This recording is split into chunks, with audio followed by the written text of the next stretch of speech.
E se por um homem todos nós pecamos, por outro, que é Cristo, todos nós fomos restituídos à vida. Se por uma mulher, se por intermédio de uma mulher, né, uma mulher virgem, né, Eva, a humanidade, ou seja, o gênero humano todo, pecou, por uma mulher, Maria, a graça de Deus chegou até nós, por este sim. Um simples sim. Um simples sim mudou toda a nossa história. E por isso, para que este sim reflita na nossa vida, é necessário que nós aceitemo-lo, né? Aceitemo-lo com os atos concretos. Mudança de vida. Porque às vezes pensamos que é só um tempo e se este ano vem, próximo ano e assim sucessivamente, queremos fazer disso uma rotina, não. Mas devemos pensar este tempo como o tempo de Deus. E Deus encontra-se com o homem, sobretudo, primeiro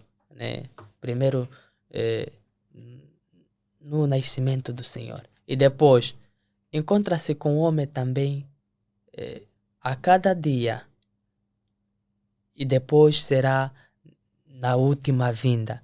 A última vinda que é o cairológico, a última vinda do Senhor que será a restauração de tudo. E quem será o juiz? Não será um estranho, mas será aquele que sofreu a nossa natureza, aquele que experimentou o que nós experimentamos, menos o pecado. E este até sofreu mais do que qualquer homem terá sofrido. Ok. Então, ele julgará com justiça, porque não nos dará o que nós não conseguimos aguentar. Ele vai nos julgar segundo aquilo que ele viveu, a nossa natureza. Porque é um Deus conosco.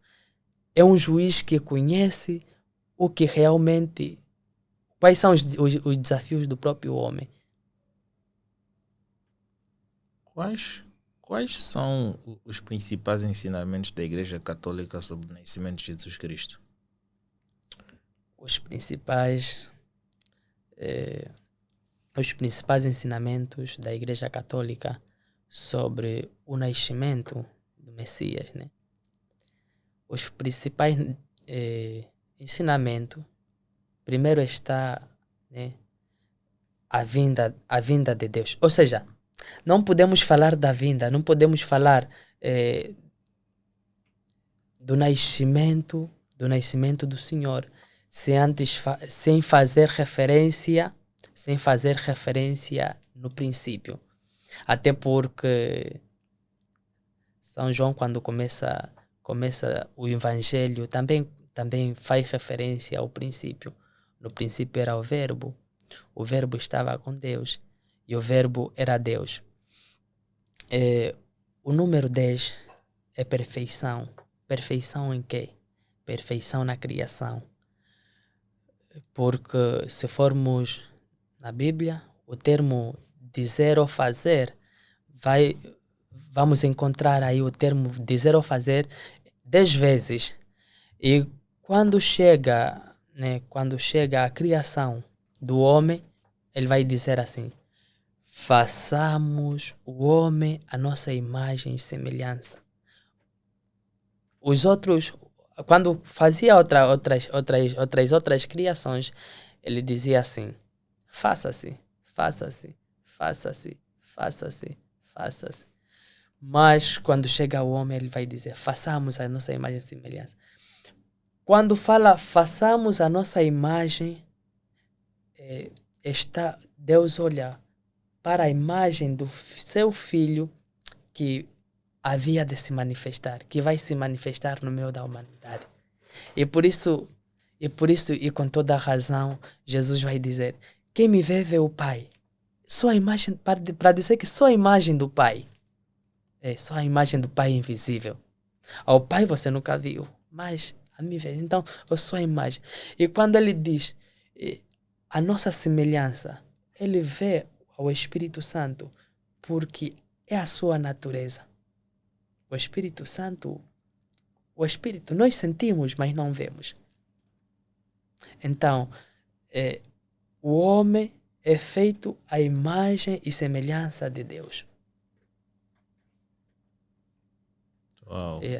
Então, esse é o primeiro princípio. Esse é o primeiro princípio. E por cima destes princípios está, sobretudo, aquilo que eu estive aqui a dizer, o encarnado. O Deus que se revela à humanidade. O Deus que faz-se um de nós para que nós sejamos da natureza do próprio Deus. Deus, por seu amor, não quis que o homem se perdesse, a sua criação mais amorosa, porque o fez à sua imagem e semelhança. O pecado vem manchar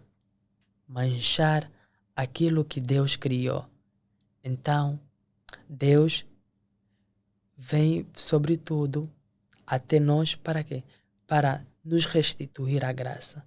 Ou seja, aquilo que Deus criou, o homem desfigurou. Então, Jesus tinha que vir para que transfigurasse a nossa realidade, para que nos voltasse à condição que nós pertencemos. Nós pertencemos ao amor, pertencemos ao bem. O pecado, o mal, é uma consequência, mas não é a nossa essência. A nossa essência é o bem. Não sei se me faço entender. O mal não faz parte da nossa natureza. O mal é uma corrupção. É um acidente. Pois, me veio agora a imagem do acidente. O acidente para dizer o quê? Para dizer... Imagine que eu sou um pouco... o meu acidente é estar um pouco pintado, né? Eu sou clarinho. Há uma outra pessoa que pode ser escura, né? De pele escura. Uma pessoa que pode ser branca. E assim sucessivamente. Mas isso não nos tira a natureza de homens, de seres humanos. Claro. Exatamente. Somos seres humanos completos. Os acidentes, se é alto ou baixo, se é forte ou estreito, não muda e não te faz ser mais ou ser menos homem. Então, assim é o pecado. O pecado é uma corrupção. É um acidente. O pecado surge quando o bem não está aí. Quando negamos a presença do bem. Quando afastamos o bem, então o mal ganha o espaço. Então, Jesus vem para nos restituir. Mas há liberdade. A liberdade de escolha. Deus não nos criou como robôs. O robô é aquele que quando você lhe cria para um propósito. E não faz outra coisa senão aquele propósito ao qual você criou. Já o ser humano não. O ser humano é feito de vontade e liberdade. E, portanto, a liberdade lhe faz com que ele tenha a possibilidade de escolher uma e outra coisa. Mas esta possibilidade de escolher uma e outra coisa tem responsabilidade. Ou seja, nós devemos nos responsabilizar pelas nossas escolhas. Claro.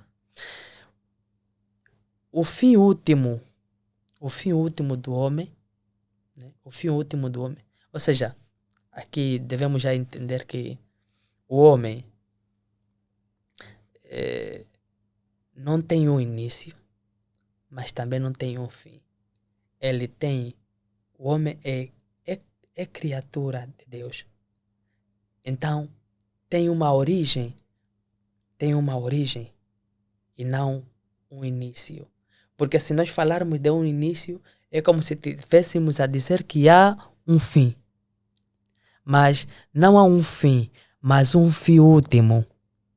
E o fim último do homem é a eternidade. A eternidade, o que quer dizer? Quer dizer estar junto de Deus. E por isso, aquele Salmo 2, qual, né?